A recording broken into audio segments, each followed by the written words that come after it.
Из существующей стратегии выживания в период затяжных холодов птицы следуют двум принципам – либо сезонный перелет, либо жесткая адаптация в городе. Причем остающиеся зимовать виды являются превосходным доказательством того, что похолодание не основная причина их миграций. Но где найти доступный источник пищи? Ученики 8-й школы под руководством своих преподавателей решили проблему креативно. Яркая выставка кормушек в школьном холле радовала разнообразием материалов и идей. Но мы ежегодно проводим эту акцию «Покормите птиц зимой». Но в этом году настолько родители и дети проявили творчество, фантазию, что этот конкурс в этом году оказался таким более интересным, более массовым. В этом году приняли участие более 120 детишек 1-4 классов в этой акции. Оно носит, конечно, в первую очередь воспитательный характер, чтобы дети заботились о птицах, потому что птицам зимой холодно, научились делать кормушки, правильно подбирать корм и заботились о природе.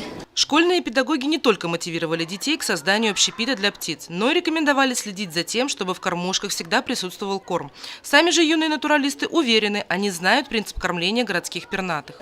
Вот вы сделали кормушки. Самое главное условие кормушки какое? Что должно быть там обязательно? Корм. Понятно, корм. А еще что должно быть? Тепло. Тепло. Да.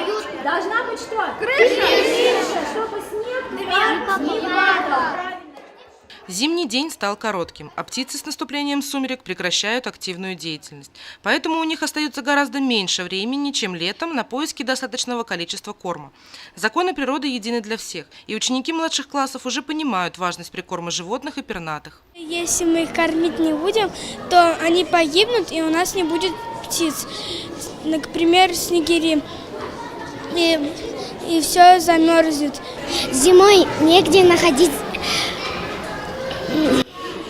еду, и сложно, потому что там замерзают, там все, и негде кушать.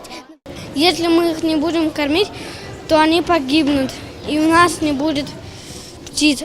В семье мы рождаем добро и умение жить в гармонии с окружающим миром. Сострадание и сочувствие – качества, для которых нет возрастных рамок. Научите своего ребенка мастерить кормушку, а что с ней делать дальше, он уже прекрасно знает. Екатерина Марочкина, Нияз Мирхайдаров, Любовь Карпова, телекомпания СТВ.